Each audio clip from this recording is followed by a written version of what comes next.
Assalamualaikum warahmatullahi wabarakatuh. Alhamdulillahirabbil alamin wa bihi nasta'inu ala umurid dunya waddin. Wassalatu wassalamu ala asrofil anbiya'i wal mursalin imamil muttaqin sayyidina wa maulana Muhammad wa ala alihi wa ashabihi ajmain, amma ba'du. Nu kusim kuring dipehormat Sohibul Fadilah Al-Mukarram Habibana kali kula wargi, mudah-mudahan dirahmat oleh Allah Subhanahu wa taala. Dewan Guru Asatid Yayasan As-Salam nu kusim kuring dipehormat Ibu Bapak jamaah pangaosan, hadirin dan hadirat. Da biasa Ibu ari acara kieu masuk aya dua, aya hadirin aya hadirat. Pami hadirin mah hadirna in dilebet, pami hadirat mah hadirna out di luar. Hadirin wal hadirat rahimakumullah. Dalam Sahih Bukhari diriwayatkan suatu malam sahabat Mu'adz bin Jabal sholat isya sendirian di masjid. Selesai takbiratul ihram, datang makmum di belakangnya. Mu'adz bin Jabal tahu ada makmum di belakang, tapi saking semangatnya beliau sholat, di rakaat pertama setelah membaca Al-Fatihah, Mu'adz bin Jabal membaca surat Al-Baqarah. Di rakaat kedua setelah Al-Fatihah, beliau membaca surat An-Nisa. Stres lah makmum nabu. Akhirnya makmumnya kabur, tidak selesai berjamaah dengan Mu'adz bin Jabal. Selesai sholat, Mu'adz bin Jabal tahu pak ada makmumnya yang minggat. Amok bu, terbalik mahnya berjamaah kabur. Jika jamaah assalam wae pengajian minggat. Sanes assalam ieu, ieu mah assalam anu di Amerika gitu.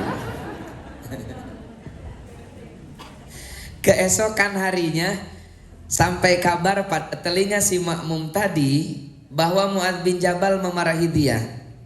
Ngaraos isin diseuselan ku salah sawiyo sahabat terbaik Nabi, tercerdas Mu'adz bin Jabal. Akhirnya si petani ini, si makmum ini curhat, laporan kepada Sayyiduna Muhammad sallallahu alaihi wasallam. Ya Rasul, abdi teh sanes alim berjamaah sareng Kang Mu'adz teh. Terus kunaon bijana kabur? Atuh da ya Rasul bayangkeun, rakaat pertama maca Al-Baqarah, rakaat kedua maca An-Nisa, da abdi teh seueur kaperyogian. Ku Rasulullah dipanggil Mu'adz bin Jabal napa? Klarifikasi. Ta'al sini. Benar apa yang disampaikan oleh orang ini Mu'adz, bahwa tadi malam kau mengimami sholat membaca Al-Baqarah dan An-Nisa? Betul ya Rasul.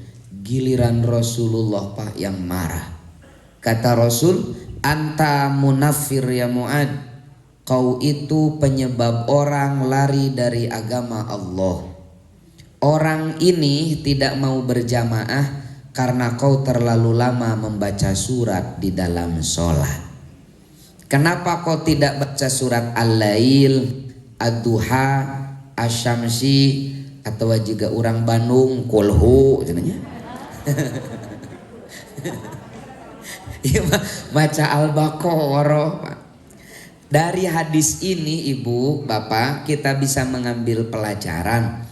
Netepan berjamaah wae teu kenging lami komo ceramah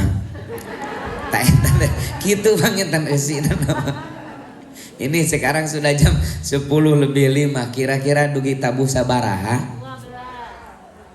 Jam 12. Dugi ka jam 12 masanes pangawasan bu, penganiayaan. Hadirin rahimakumullah. Sate acan sim kuring panjang lebar ngadugikeun hikmah Maulidur Rasul, tipayun urang dugikeun heula Kenapa kiai kita, kenapa guru kita, sepuh kita mengajarkan, mentradisikan perayaan Maulid Nabi. Meskipun kata Syekh Ali Jum'ah, Mufti Agung Mesir, beliau mengatakan tidak perlu dalil sahih untuk merayakan Maulid Nabi. Cukup mempunyai qalbun shalih, qalbun sahih, pasti akan bergembira atas lahirnya Sayyidul Mursalin Rasulullah sallallahu alaihi wasallam. Tapi da ayeuna mah tadi diuningakeun ku Habibana, ayeuna mah da cenah kudu aya dalilna. Sagala teh eueuh ti dituna, muludan eueuh ti dituna, padahal mah can kaditu. Jadi karena ya nama seueur Bu, muludan tahlilan cenah eueuh ti dituna, padahal mah can kuper eta teh, kurang pergi-pergian. Da ayeuna mah pangarsa bujang-bujang peringatan Maulid Nabi yang mengumpulkan orang banyak, praktek keberagamaan kita sehari-hari tidak lepas dari cibiran dan usilan saudara-saudara kita. Kemarin viral di YouTube itu, kan dulu kita kalau belajar agama itu qiraatul kutub, baca kitab. Sekarang dengan pesatnya teknologi bergeser jadi qiraatul YouTube. Baca YouTube. Viral di YouTube itu ada seorang mubalik bilang begini, Pak. Praktek keberagamaan umat Islam di Indonesia sudah jauh menyimpang dari apa yang dicontohkan Nabi Muhammad. Sudah berbaur antara yang hak dan yang batil, antara yang sunnah dan yang bid'ah. Saya perhatikan kemana nih orang bicaranya. Lalu dia mencontohkan salah satunya adalah mengusap wajah setelah sholat. Hari ibu-ibu pamitos netepan sok ngusap wajah. Asyhadu alla ilaha illa huwa rahmanur rahim. Allahumma dhhib anniyal hammawal. Tah menurut saudara kita itu eta teh cenah teu dicontohan ku Nabi, eueuh dalilna. Padahal saya tegaskan mustahil guru kita, kiai kita mengamalkan sebuah amalan, apalagi mengajarkan pada kita murid-muridnya tanpa referensi, mustahil. Apakah mengusap wajah setelah sholat dicontohkan Nabi? Ya. Apakah ada hadisnya? Banyak. Tergantung Anda mau minta berapa. Saya temukan di dalam kitab hadis yang ditulis oleh Imam At-Tabrani, namanya Al-Awsat. Saya baca juga hadis ini di dalam kitab karya Imam Al-Haythami, Mazmaz Zawaid. Dalam dua kitab ini disampaikan hadis hasan. Hasan itu di atas dhaif, yang dhaif saja sepakat para ulama boleh diamalkan, apalagi hadis hasan. Hadisnya hasan dari Anas bin Malik. Kata Sayyidina Anas bin Malik, setelah Rasul salam ke sebelah kiri setelah sholat, beliau pegang ubun-ubunnya, kadang langsung mengusap wajahnya sambil berdoa, Bismillahillazi la ilaha illa huwa rahmanur rahim, Allahumma dhhib anniyal hammawal hazan. Mirip dengan doa yang kita terima dari lisan guru-guru kita. Yang bid'ah itu ibu, yang tidak dicontohkan Nabi itu Pak, yang gak boleh itu ngusap banget batur tas sholat Pak. Nah eta nu ulama Pak. Misalkan ibu tetas netepan, Assalamualaikum warahmatullahi, Assalamualaikum warahmatullahi. Nah itu yang gak boleh. Kalau mengusap wajah sendiri itu Sayyiduna yang mencontohkan Pak. Terus kemarin itu, nih saya kebetulan di Komisi Fatwa MUI, saya mendapatkan kiriman pertanyaan. Jadi ada sekarang itu meme beredar, diterbitkan oleh ittibarasul.com lah. Saya gak tahu itu siapa. Ciri-ciri masjid sunnah katanya Pak. Ibu sudah dapat itu? Yang 8 itu? Yang pertama katanya ciri masjid sunnah itu tidak ada tasbihnya. Karena kata mereka tasbih itu dari Hindu Buddha. Pedah sok nempo film Shaolin berenanya sok marake kita. Saya itu penasaran kenapa mereka itu ngebet banget sama Hindu Buddha. Tasbih dari Hindu Buddha, tradisi 7 hari 40 hari kematian Hindu Buddha. Padahal kan tahlilan 7 hari 40 hari kata mereka dari Hindu Buddha. Saya itu dari kecil sampai sekarang alhamdulillah istiqomah Bu, sufi. Suka film India. Dari kecil sampai sekarang Pak, saya lihat film India, tidak pernah saya melihat Amitabh Bachchan tahlilan Bu. Kalau betul tradisi 7 hari 40 hari dari kematian itu tradisi Hindu Buddha, di India harus ada dong. Karena genre film India itu kan mengangkat budaya Hindunya. Nantilah dalil-dalil itu kita sampaikan di lain waktu ya. Sekarang kita fokus mana dalil perayaan Maulid Nabi Muhammad Sallallahu Alaihi Wasallam dan dari mana awal mulanya. Yang pertama Ibu, di dalam Sahih Muslim ya diriwayatkan sebuah hadis, su'ila an saumi yaumil itsnain. Nabi ditanya kenapa beliau selalu berpuasa setiap hari Senin. Kan kita sudah tahu, sudah masyhur Sayyiduna itu rutin saum dinten Senin, dinten Kemis. Samilah sepertos ibu-ibu jamaah assalam taraka langkung Senin Kemis namanya Bu. Nah, tara ngan ari saumna nama eta mah dah. Ngan pokona mah Senin Kemis mah taraka liwat abdi mah. Saumna mah henteu. Nabi ditanya, "Kenapa ya Rasul Anda selalu berpuasa di hari Senin?" Kata Nabi, "Fihi wulidtu." Karena dalam hari Senin, di hari Senin itu aku dilahirkan. Jadi dengan tegas Nabi mengatakan, kenapa Nabi berpuasa sunnah di hari Senin? Karena hari Senin itu adalah hari dilahirkan beliau. Makanya kata As-Sayyid Muhammad bin Alawi Al-Maliki Al-Hassani, beliau mengatakan yang pertama kali merayakan kelahiran Nabi adalah sahibul maulid, Rasulullah sendiri dengan fakta berpuasa setiap hari kelahiran beliau. Jadi pamisaur urang teh mah Rasulullah mah muludanana unggal minggu. Urang mah muludana satahun sakali. Numawi aya istilah aki-aki 7 mulun. Yang kedua, di dalam surat Yunus ayat 58. Surat apa Ibu? Ayat surat Yunus itu surat keberapa? Ayo acung tangan, nanti yang betul dikasih door prize oleh panitia. Nah gini, ada metode baru, metode bagus lah buat mengajarkan bagaimana anak-anak kita mudah menghafal Al-Quran. Ada cerita ketika jarum patah Al-Fatihah surat pertama dibakar Al-Baqarah oleh Imron dan Nisa putra Maidah. Ali Imron an Nisa Al-Maidah 5. Tiba-tiba datang si Anam, Al-An'am surat ke-6 yang sarafnya Arafah, Al-A'raf surat ke-7, yang sarafnya Anfal minta tobat pada Pak Yunus surat tobat surat. Nah, jadi surat Yunus itu surat ke-10. Mau saya selesaikan ceritanya sampai surat An-Nas? Itu bukan perayaan Maulid Nabi, itu pendidikan PAUD.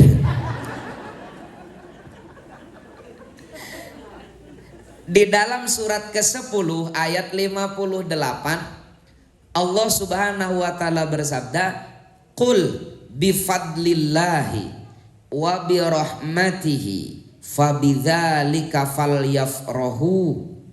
Katakan olehmu Muhammad, bifadlillahi, dikarenakan karunia Allah, wa birahmatihi, dan disebabkan rahmat Allah, falyafrahu, kalian harus bergembira.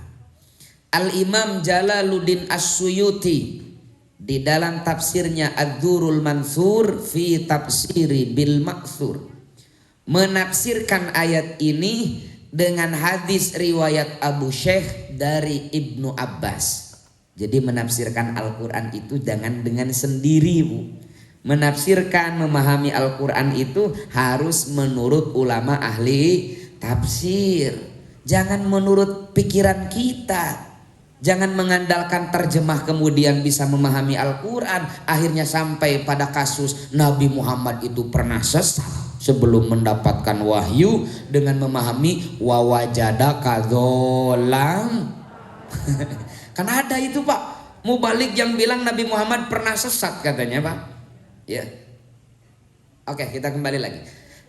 Menurut Ibnu Abbas, maksud karunia Allah dalam ayat ini adalah ilmu, dan maksud dari rahmat Allah dalam surat Yunus 58 ini adalah kehadiran Sayyiduna Muhammad sallallahu alaihi wasallam.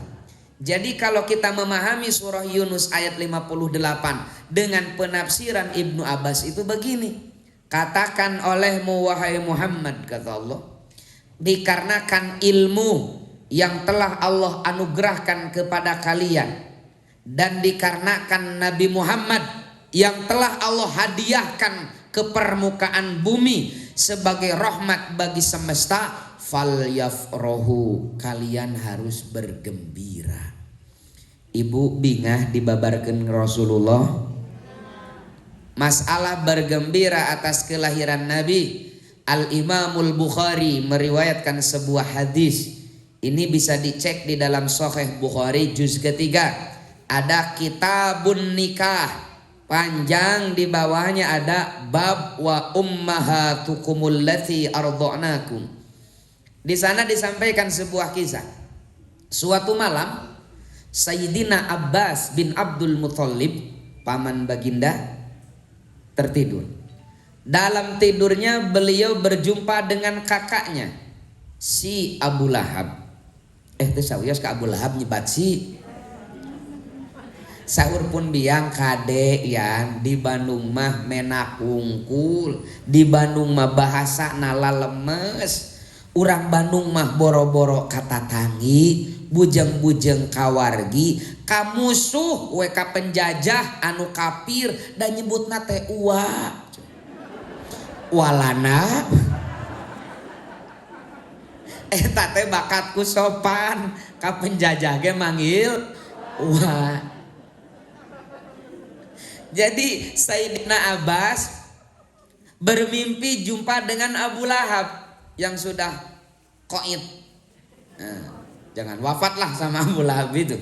Lalu ditanya sama Sayyidina Abbas, Kang Ab, kan Abu Lahab panggilan anak Ab.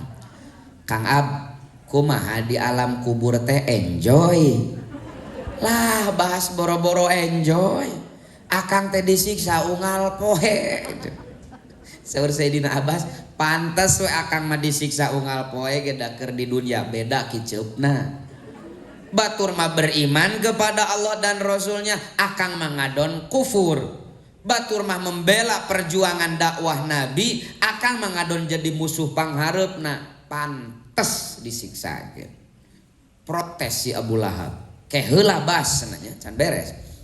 Meskipun aku disiksa oleh Allah setiap saat, tapi setiap hari Senin Allah memberikan aku seteguk air, isyarat dengan telunjuknya. Setiap hari Senin Allah memberikan aku seteguk air. Dari tegukan air itu siksaan di hari Senin terasa ringan bagiku. Sayyidina Abbas ruas, Bu, kaget, mangkeluk seperti Abu Lahab. Dipasihan diskon ku Allah keringanan siksa saminggu sakali. Jamaah Masjid Assalam wae anu saroleh diskon dan promo nate sabulan sakali. Tanggal 8 bulan 8, tanggal 8 bulan 8, sok aya gratis ongkir gini nya.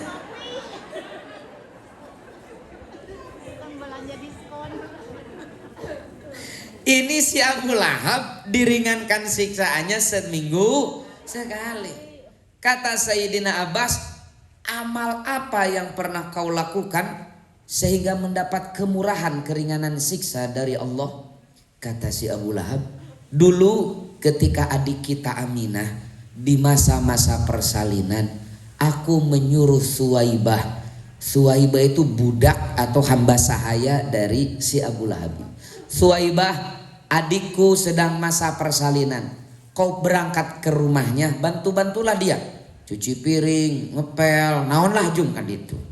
Berangkatlah Suwaibah ini untuk membantu Siti Aminah.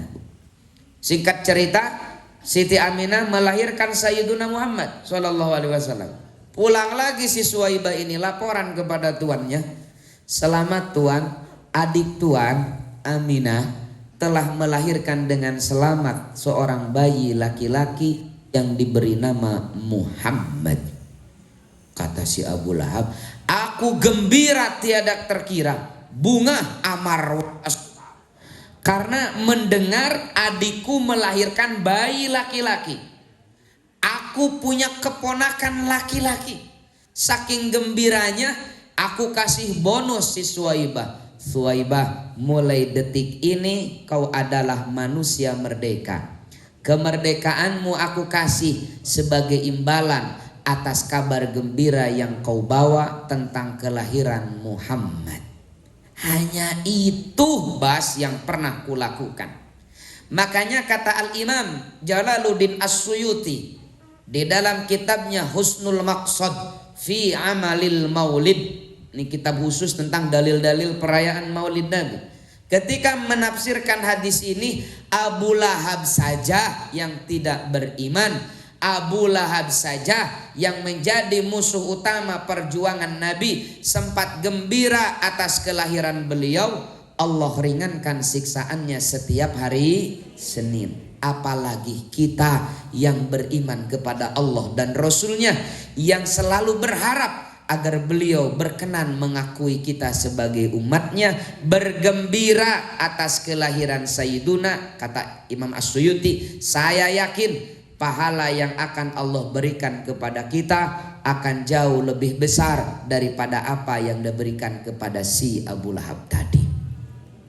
Mudah-mudahan pengorbanan ibu bapak hadirin sekalian dalam perayaan Maulid Nabi ini Allah catat sebagai amal kebaikan, Allah ganti dengan yang berlipat ganda, dan yang paling utama, mudah-mudahan kegiatan ini menjadi wasilah, menjadi penyebab Sayyiduna Muhammad berkenan mengakui kita sebagai umatnya kelak.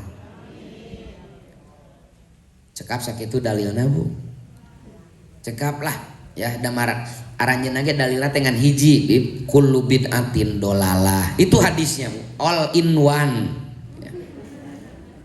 Menyalahkan Maulid Nabi kullu bid'atin dolalah, ini ngeri pak. Saya baca, ini mau dicatat kitabnya. Ada kitab judulnya Fathul Majid Bisyarhi Kitabit Tauhid, ditulis oleh Abdurrahman bin Hasan bin Muhammad bin Abdul Wahab.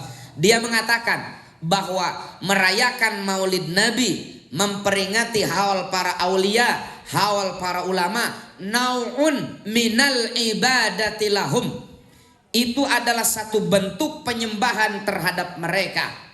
Kita sekarang merayakan Maulid Nabi, mereka tuduh kita sedang menyembah Nabi. Musyrik gabu menyembah Nabi?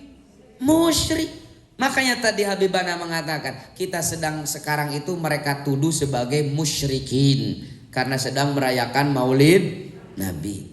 Banyaklah bagi para bapak, para ibu yang ingin jelas mengkaji dalil perayaan Maulid Nabi, silakan baca karya As-Suyuti Husnul Maqsad fi Amalil Maulid, ataupun dalam karya Abuya Maliki ya Mafahim Yajibu Amtusahah, atau dalam karya terbaru Fadilatul Imam Ali Jum'ah Al-Mutasyaddidun. Di sana detil sekali bagaimana dalil perayaan Maulid Nabi. Kita cukupkan sajalah. Yang kedua ibu, dalam peringatan Maulid Nabi ini saya ada pertanyaan besar. Kenapa kita disuruh mencontoh Nabi Muhammad, dan apa yang harus kita contoh dari beliau dalam kehidupan kita hari ini? Jadi tema kita hari ini menjawab dua pertanyaan ini. Kenapa kita disuruh mencontoh Nabi Muhammad?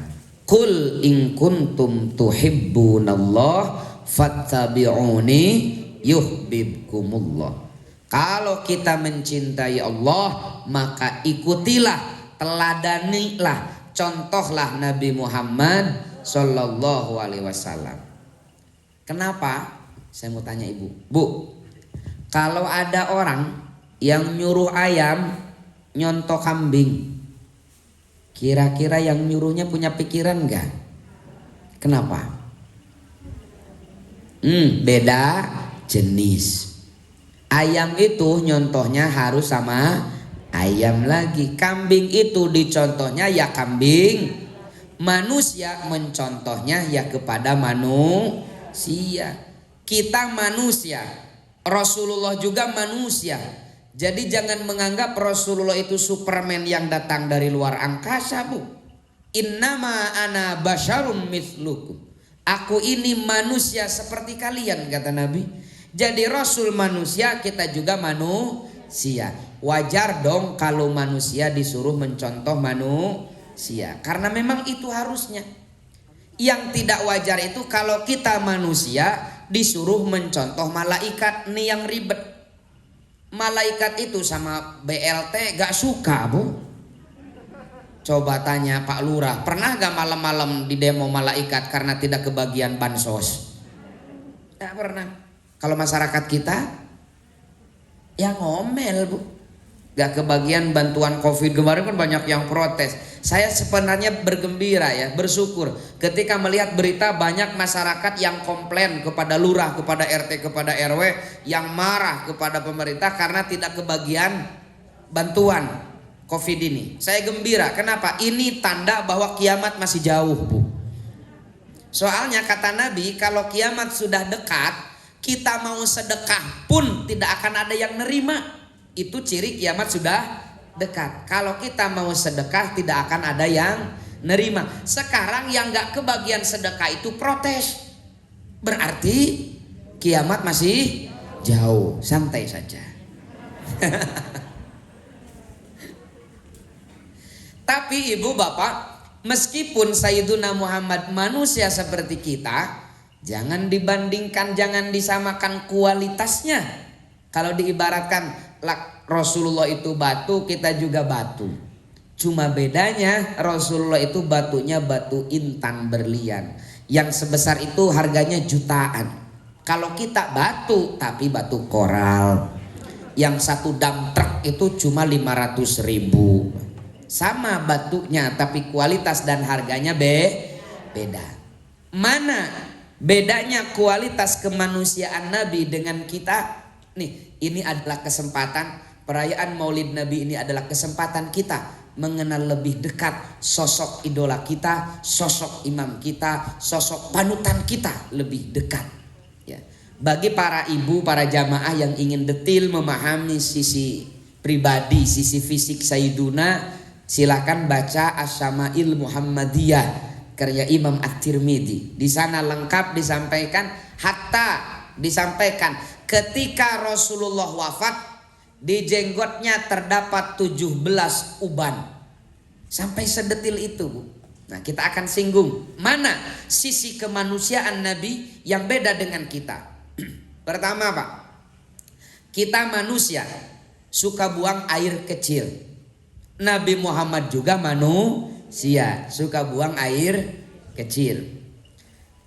Suatu hari, ini hadis diriwayatkan oleh Imam At-Tabrani dalam Al-Awsat.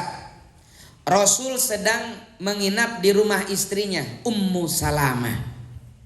Tengah malam Nabi mau buang air kecil. Zaman Nabi itu, ibu, belum ada MCK, apalagi toilet di dalam kamar. Di zaman Nabi itu kalau mau buang air kecil, air besar, ke padang pasir. Atau disediakan botol kecil di belakang itu, mirip pispot, kencingnya ke sana. Akhirnya Nabi pun buang air kecil ke botol itu, lalu tidur. Sepertiga malam Nabi bangun lagi, ingin buang air kecil. Pas Nabi pegang botolnya itu kosong, Bu. Ini hadis riwayat At-Tabrani. Kok kosong? Lalu kata Ummu Salamah, ada apa ya Rasulullah? Ini malam itu saya buang air kecil tapi kok kosong begini. Lalu kata Ummu Salamah, eta mah dieueut ku Birkah. Birkah itu pembantunya Ummu Salamah. Lalu kata Nabi, panggil Birkahnya ke sini. Kata Ummu Salamah, ikah kadieu kan Birkah panggilanana ikah. Datanglah Birkah menghadap. Lalu kata Nabi sambil tersenyum, benar kau minum air kencingku ini Birkah? Iya ya Rasul, wengi teh haus. Tos mulu danti asalam kaseepeun konsumsi. Jadi air kencing Nabi diminum oleh Birkah ini. Lalu apa kata Nabi? Neraka tidak akan berani membakar bagian dari tubuhku. Doa Rasulullah untuk Birkah karena meminum air kencing Rasulullah. Bahkan dalam hadis yang lain Nabi bilang, kau tidak akan pernah mengeluhkan sakit perut berkah dari air seni Rasulullah. Pamicai papang ibu ya. Beda kualitas ya. Mentang-mentang tahu hadis ini kemudian ibu langsung diamalkan. Oh berarti air kencing itu mempunyai khasiat menyembuhkan sakit perut.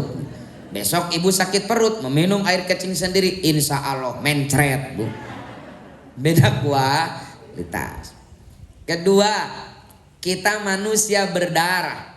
Sayyiduna Muhammad juga manusia berdarah. Imam At-Tabrani meriwayatkan juga, suatu malam Nabi itu dibekam, diambil darah kotornya Pak. Setelah darahnya keluar, Nabi memanggil sahabat Abdullah bin Zubair. Abdullah, sini, tolong kau buang darahku ini di tempat yang tidak ada orang lihat. Mangga ya Rasul, muliwat kebelah ditu aya satpam. Cek Nabi ulah.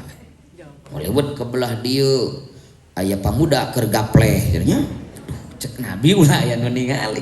Akhirnya Abdullah bin Zubair ini duduk di belakang rumah Nabi meminum darah Nabi sampai habis. Lalu mangkoknya diserahkan lagi kepada Nabi. Nah, mangkok bekas Nabi sampai sekarang masih ada bu, tersimpan secara aman di Museum Topkapi di Turki. Tas kantos ke Turki. Nah, jadi saya ngajelaskeun kanu cangkat itu mah tuh.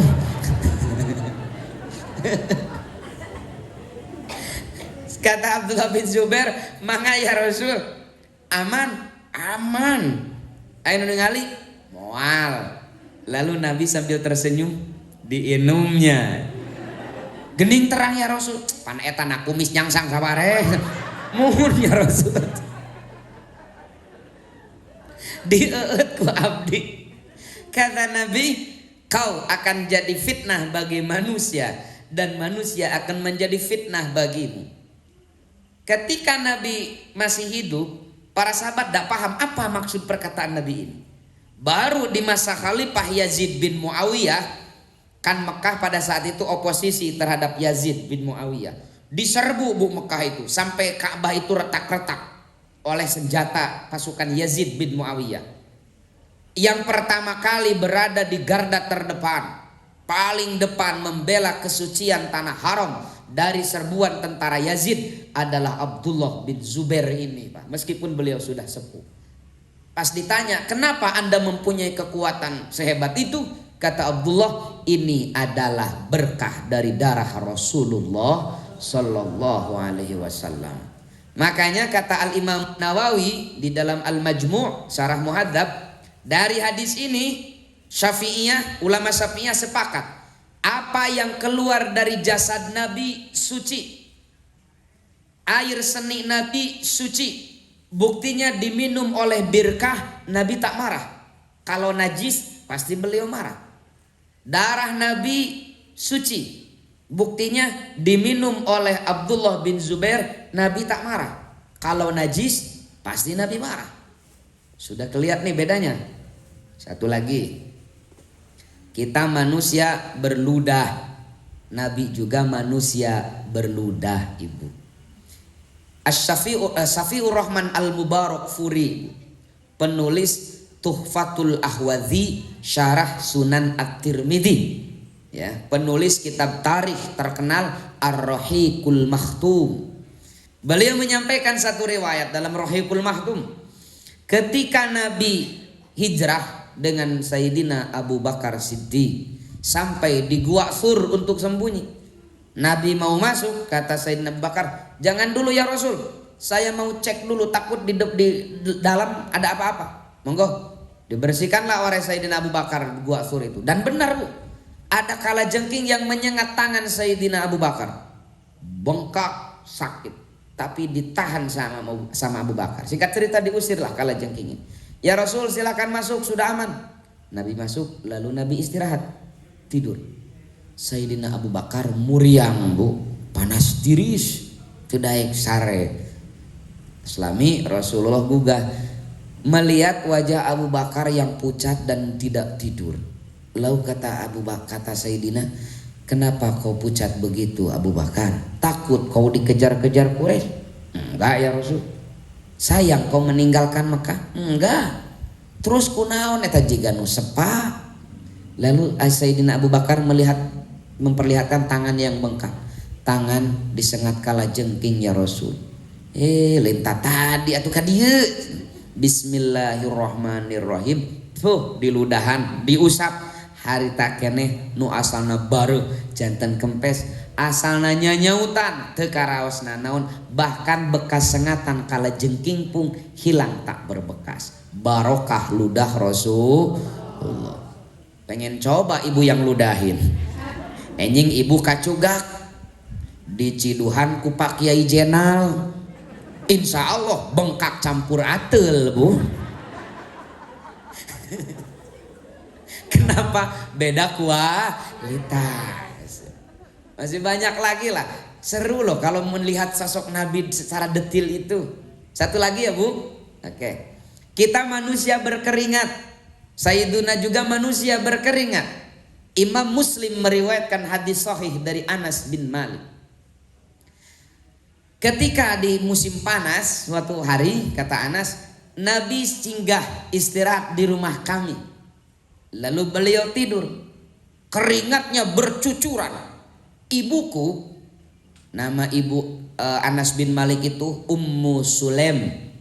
Ummu Sulaim membawakan sapu tangan Bu, disusutan keringat Nabi teh, lajeng dipeureut dikempelkeun kana peles. Rasulullah gugah, "Madza fa'alti?" Nanaonan ieu teh?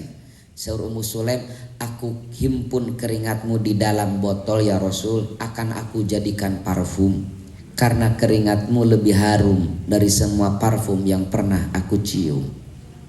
Keringat Rasul, hari keringat suami ibu.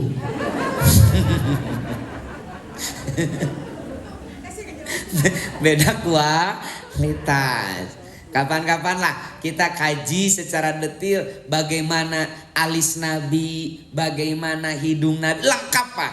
Ya, hadis-hadisnya jelas. Bahkan yang sering saya sampaikan itu potongan rambut Rasulullah. Style gaya rambut Nabi kalau menyisir rambutnya itu dalam riwayat Imam Bukhari itu dibelah dua seperti ini Bu. Hadis riwayat Imam Bukhari. Kan belum tahu ibu itu. Nanti sama suami itu, ibu itu, Pak, jangan ke depan dong, itu milu dan ramil sebenarnya. Dibelah dua dong ya, kayak Rasulullah dalam hadis riwayat Imam Bukhari. Nantilah kapan-kapan kita kaji secara detail bagaimana sosok fisik Sayyidul Mursalin Rasulullah Sallallahu Alaihi Wasallam. Pertanyaan yang kedua, apa yang harus kita contoh dari Rasulullah Sallallahu Alaihi Wasallam dalam konteks kita hari ini? Identifikasi masalah ini penting Pak, agar tidak bias. Karena saudara-saudara saya di kampung itu ketika bicara mencontoh Nabi, poligami yang muncul itu Bu. Kalau di Bandung tiba heula gitu nantinya. Nih, kita akan lihat apa yang harus kita contoh dari beliau dalam konteks kita hari ini. Saya memulai contohlah Sayyiduna Muhammad dengan 3M. Oke, dengan 3M. M yang pertama apa, Bu? M yang pertama apa? Biasanya kata ibu-ibu itu 3M sekarang itu memakai masker. Tapi sanes memakai masker salaras nama ibu-ibu mah membawa masker. Date diparake masker nate dipesakan. Kalamun aya rajia namanya dianggap. Oke. M yang pertama mulai dari yang terkecil. Kita contoh Sayyiduna dari hal yang terkecil. Apa? Kehidupan keluarga. Sayyiduna Muhammad pernah bilang begini Pak dalam hadis riwayat Abu Daud. Suami terbaik adalah suami yang paling baik memperlakukan istrinya. Nih bagi para suami, para bapak, contohlah Sayyiduna dari hal terkecil. Apa? Jadi suami terbaik, yaitu suami yang paling baik memperlakukan istri. Kita kan tahu Rasulullah itu Pak saking saya nak kanu janten bojo, bujang-bujang ngarahetkeun manah bojo, manggil bojo payuneun batur tarawantun manggil nami. Selalu dengan panggilan kesayangan yang membuat hati istrinya itu merasa bergembira, merasa berbunga-bunga. Setiap istri Nabi ada panggilan kesayangannya. Contohlah yang paling populer Siti Aisyah. Kan Siti Aisyah itu kulitnya bagus Bu. Kulit Siti Aisyah itu putih merona. Putih merona bahasa Arabnya Humairah. Makanya dipanggil oleh Nabi itu ya Humairah, wahai istriku yang kulitnya putih merona. Ibu rawas pami dipanggil gitu ku caroge. Meren kelepak-kelepaknya. Tapi ketangpa upami istri bapak kulit nah henteu putih merona mah montong dipanggil Humariroh Pak. Eta mah penistaan gitu kan. Istri pahideung mah ya Huma ireng we gitu kan.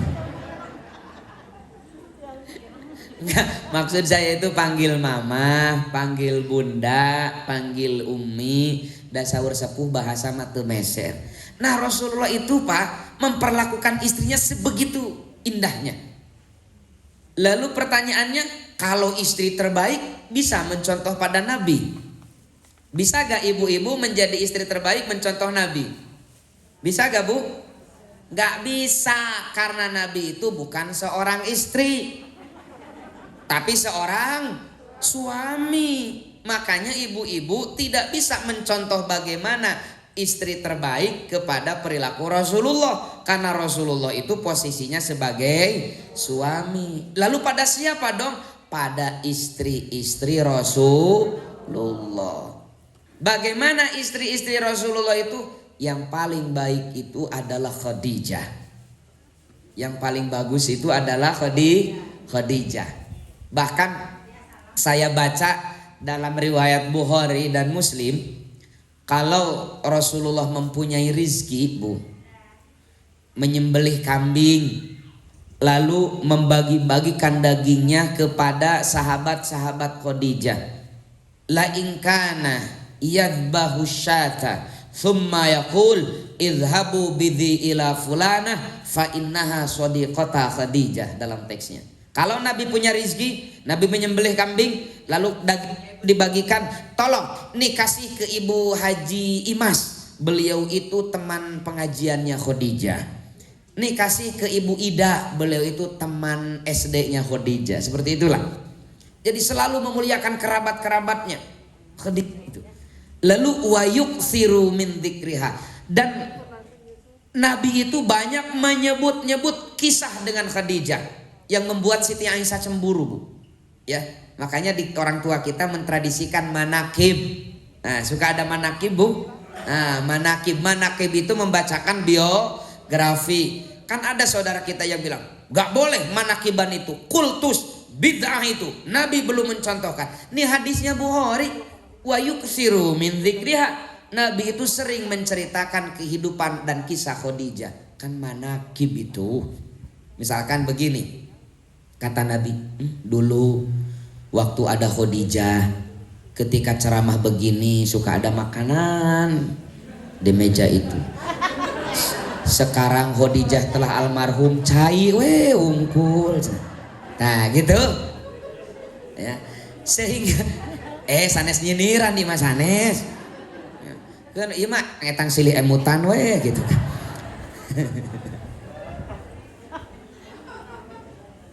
Nah sehingga membuat Aisyah cemburu bu. Kata Aisyah, ya Rasul emut wae kasih jenat atuh pan ayeuna nama ku Allah terus digantian ku langkung seksi. Nabi marah pada Aisyah. Demi Allah Aisyah, Allah belum menggantikan yang lebih dari Khadijah. Aneh bu. Lalu kita akan mengenal sosok seperti apa sih Khadijah itu sehingga Nabi sulit melupakan beliau. Bahkan ketika Siti Khadijah wafat dikenal dalam sejarah sebagai tahun duka cita, di mana Sayyiduna Muhammad sedihnya luar biasa ditinggal wafat oleh istri tercinta. Pami ibu maot di payun, kintan-kintan suami ibu sedih atau bunga.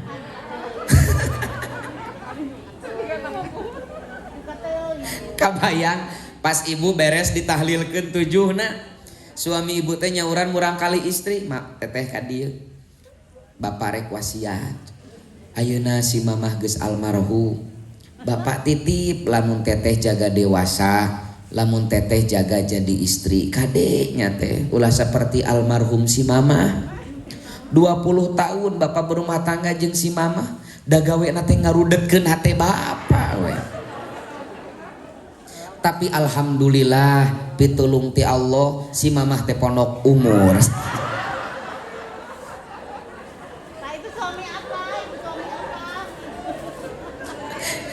Tak eta teh pertolongan ti Allah ka bapak. Dalamun si mama panjang umur majigana penderitaan bapak bakal leuwih panjang dah.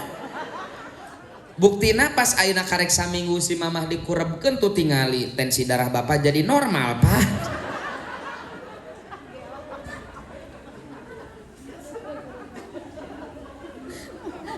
Oke kita kembali lagi. Nanti ada yang protes, cenah ieu teh muludan ngadon seserian. Kan perintah Allah dalam surah Yunus tadi fal yafrohu, bergembira. Ari bergembira satu ekspresinya ya tertawa. Kita bergembira karena Sayyiduna Muhammad telah Allah berikan, telah Allah hadiahkan sebagai rahmat bagi semesta alam. Bergembira. Kita akan bongkar memang seperti apa sih sosok Khadijah itu. Ini saya mau tanya dulu sama ibu. Bu masih ada? Siti Khadijah dengan Rasulullah beda berapa tahun usianya bu? Oke yang pojok sana berapa? Yang pojok sini? Kok diam? Cari bocoran. Ada jawabnya yang begini ibu. Wallahu a'lam bishawab. Itu jawaban paling alim itu. Tapi ada lagi. No belakang pintu saya lihat Siti Khadijah dengan Rasulullah beda berapa tahun usianya, kalah ngarewas kagigireunana. Antep tong dijawab. Da engke ge kumanehanana di bejaan.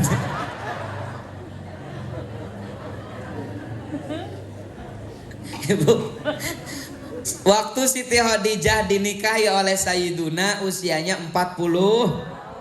Waktu Rasulullah nikah ke Siti Khadijah yuswana 25. Jadi Siti Khadijah itu 15 tahun lebih tua daripada Rasulullah. 15 tahun lebih tua.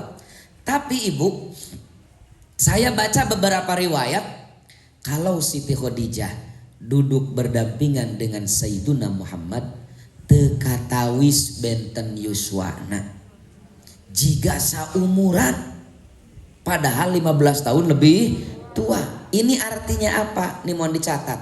Khadijah itu istri yang pandai merawat diri sehingga tampak 15 tahun lebih muda. Picontoeun ibu. Ari ibu-ibu masa balik nanya. Ibu sarang suami teh benten 10 tahun sepuh suami dipoto ngareneng dan jika kolot ibu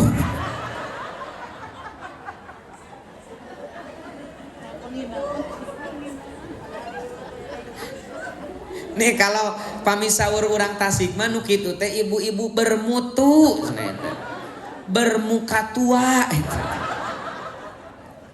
Ibu sanes kumujeng mikir, ieu mah kalah ngaku abdi pisan cenah nu kitu. Keun we ulah ngaku. Nah we ka ibu-ibu hiji dalam peringatan Maulid Nabi ini contohlah Khadijatul Kubra, istri yang pandai merawat agar suami tidak melirik ke lain. Kedua, nih kategori Khadijah. Ketika Sayyiduna Muhammad di Gua Hira bertahanus, bertapa untuk memikirkan solusi terbaik merubah masyarakat. Eta anu ngajajabkeun bekal Sayyiduna di Gua Hira teh da Siti Khadijah. Padahal Siti Khadijah teh kaya raya. Bisa ngadownload dina Play Store lah GoFood atau naon we kitu tah. Tapi eta Siti Khadijah we anu angkat. Jabi kan tebih sok anu kantos jaroh. Bujang-bujang ti kota Makkah 6 kiloan kan ka Gua Hira itu, Pak. Saya dari kaki bukit naik ke Gua Hira 15 menit, Bu. Cok. Pami pameget mah 15 menitan lah nanyakna teh. Pami ibu-ibu mah 2 jam eta teh. Karena karek ngalengka saeutik menerkeun tiung muka HP.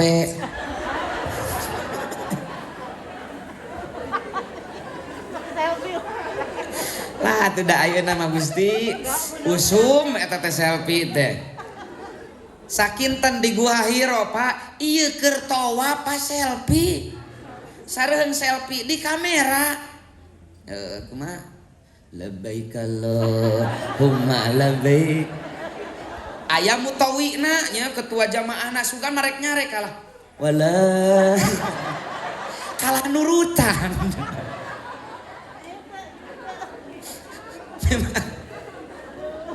Memang beribadah di zaman sekarang itu tantangannya luar biasa ya.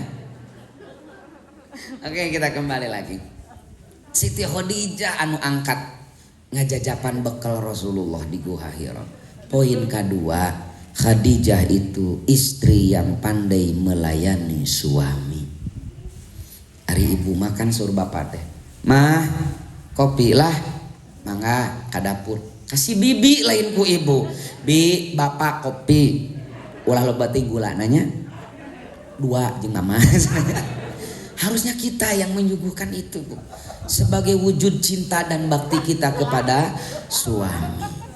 Jadi poin kedua, Khadijah itu istri yang pandai melayani suami. Suatu malam, Pak, ada kejadian luar biasa.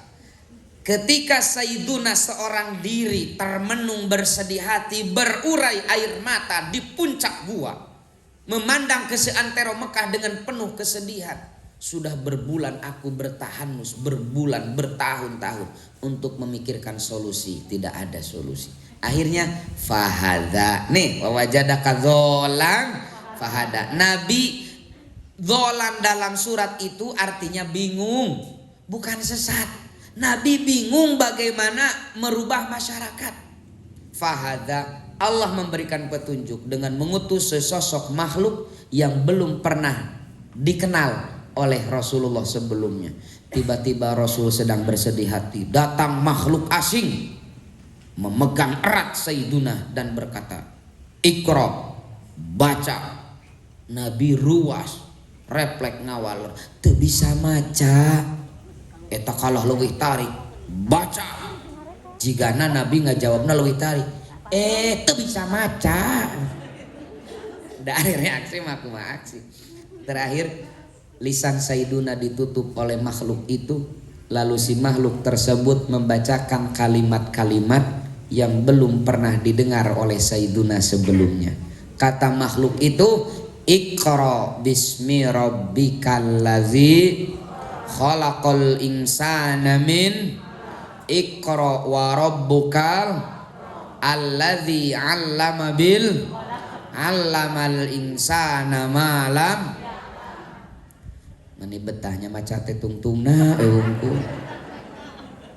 Holak. Allah. Kolam. Ya lam.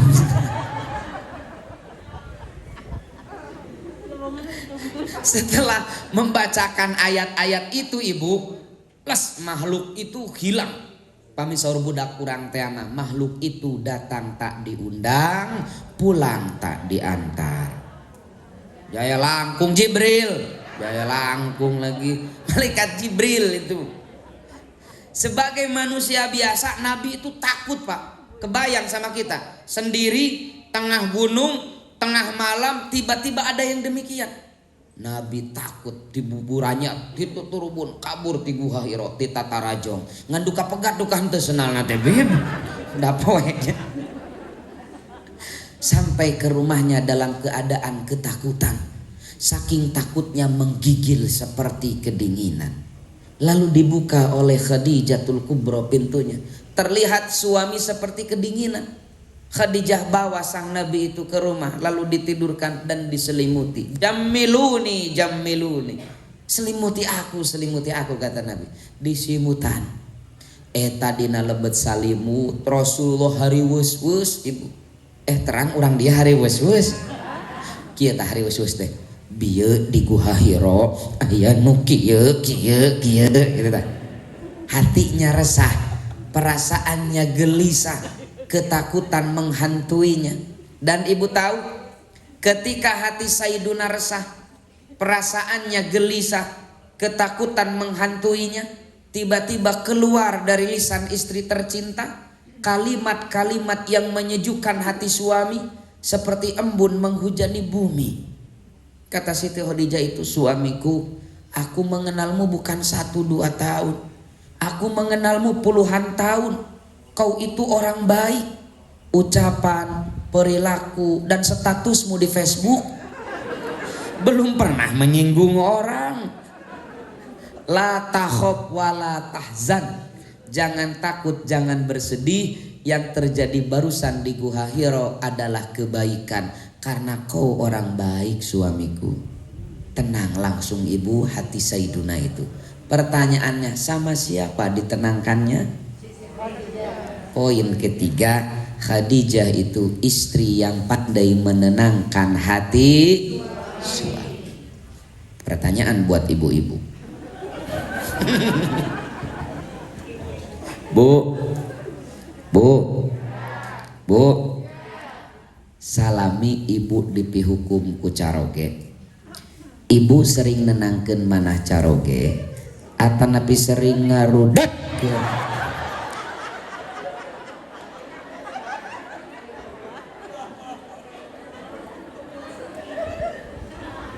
Bu, sering nenangkeun manah caroge, sering ngarudetkeun pikiran salaki.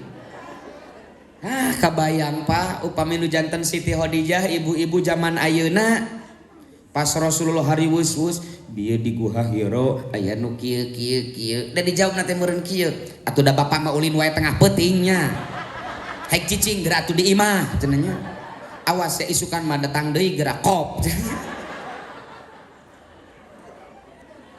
Kalah stres salah. Numawi ka ibu-ibu dari peringatan Maulid Nabi ini, contohlah Siti Khadijah, istri terbaik dengan 3 kategori. 1, tuh da geus paroho deui, pandai merawat. Belah mana yang nyebut suami bieu? Merawat suami. Memang Rasulullah positif kopi dirawat, merawat diri ibu. Kedua, pandai melayani suami. 3, pandai menenangkan hati suami. Karena Siti Khadijah 3 kategori ini, tadi saya sampaikan, ketika Siti Khadijah wafat, Rasulullah sedihnya luar biasa. Kenapa? Ya kebayang pas sama kita, istri yang pandai merawat diri, pandai melayani suami, pandai menenangkan hati suami. Istri satu-satunya, catat pak, Siti Khadijah itu istri Nabi satu-satunya. Karena selama Siti Khadijah hidup, Nabi Muhammad tidak berpoligami bu. Baru setelah Siti Khadijah wafat, Nabi berpoligami. Nih senjata ampuh ibu-ibu yang menghadapi suami ngebet poligami dengan dalil sunnah Nabi. Misalkan enjing teh suami ibu telelenehan we gumasem. geningan urang teh wajibnya nyontok ka Rasulullah. Atunya muhun ari bapak. Ente kira-kira mamah ngadukung moal lamun bapak nyontok ka Rasulullah. Atunya kan maksud bapak naon? Nya cenah hoyong poligami. Ibu itu jangan emosi. Mangga bapak bade poligami mah da itu diperbolehkan, catat diperbolehkan oleh agama. Tapi kalau betul bapak niat poligami dengan mencontoh Nabi, kan ada satu syaratnya, jangan lupa Pak. Naon mah adil sanes, naon atuh lengkahan heula mait aing gitu kan. Dan Rasulullah mah poligaminya setelah istri pertamanya wafat. Jantan ka bapak-bapak anu ayeuna ngebet hoyong poligami sing rajin-rajin ngadua ka Allah. Mudah-mudahan bojona engal.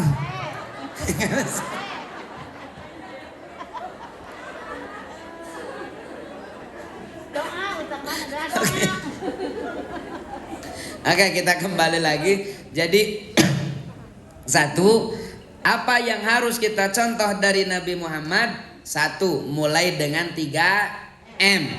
Mulailah dari yang terkecil. Para suami, contohlah suami seperti Sayyiduna yang paling baik memperlakukan istri. Bagi para istri, jadilah istri terbaik laksana Khadijah dengan 3 kategori tadi. Kenapa Bu? Saya mulai dengan yang terkecil. Karena masyarakat besar tersusun dari masyarakat kecil. Dan masyarakat terkecil adalah keluarga. Kalau kita menginginkan kelurahan kita baik, kalau kita berharap negara kita baik, maka langkah rasional pertama adalah perbaiki diri kita masing-masing. Makanya kata Allah jauh-jauh hari mengatakan, ku anfusakum wa ahlikum, jaga diri dan keluarga kalian dulu dari bahaya api neraka. Ada self control. Kalau keluarga di seluruh Indonesia mayoritasnya diisi oleh suami terbaik untuk istrinya, istri menjadi istri terbaik untuk suaminya, suami istri ini menjadi orang tua terbaik bagi anak-anaknya, mayoritas keluarga di Indonesia seperti ini, saya yakin baldatun thayyibatun wa rabbun ghafur bukan hanya doa dan harapan, tapi juga kenyataan yang bisa kita rasakan. Jadi itu M yang pertama. M yang kedua, mulailah dari diri sendiri. Kita dulu yang mencontohkan, jangan bisa menyampaikan. Yang M yang terakhir, mulailah dari saat ini. Jangan menunggu sampai besok. Apa yang bisa kita lakukan hari ini? Ibu bisa melayani suami hari ini. Hari ini ulah ngadaguan gajian. Bapak bisa memperlakukan istri dengan baik hari ini. Hari ini, jangan tunggu sampai besok. Kenapa? Karena belum tentu usia kita sampai hari esok. Jadi sebagai kesimpulan, karena sudah 1 jam lah ya, jangan terlalu lama pami ceramah, bisi kapok. 1 jam we cekap bisi kena abdi nembean ceramah di dieu jamaah seueur aya habibana der ceramah teh 3 jam enjing pageto silaturahim deui saur ibu-ibu teh saha nu ceramahna eta nu leutik-leutik basa muludan gini. Oh budak eta mending ulah datang sia ce naon kitu kamari ge ceramahna 3 jam arek balik teh heula era mending ulah datang. Kan pamisa kedap mah 1 jam beres. Anjing pageto silaturahim deui ditaros ku ibu-ibu teh. Saha nu ceramahna? Eta nu alit-alit kasep ditasi. Oh jang yayan. Yuk daratang ajakan gerak tatangga da sok sakedeung cenah si ujang eta mah. Itu maksud dari sabda Rasulullah, yassiru wala tu'assiru. Mudahkan jangan dipersulit. Basyiru wala tunaffiru, beri kabar gembira, buat jamaah nyaman, jangan membuat mereka kapok. Nah, sebagai kesimpulan mari kita ulangi lagi. Jadi mari sama-sama kita contoh Sayyiduna Muhammad dalam hal Bagi para suami, contoh beliau memperlakukan istri. Bagi para istri, contohlah Khadijatul Kubra, bagaimana beliau melayani Sayyiduna Muhammad sallallahu alaihi wasallam. Sakitu nu tiasa kapihatur hapunten anu kasuhun, hadanallahu wa iyyakum ajmain, wallahul muwaffiq ila aqwamit thoriq. Wassalamualaikum warahmatullahi wabarakatuh.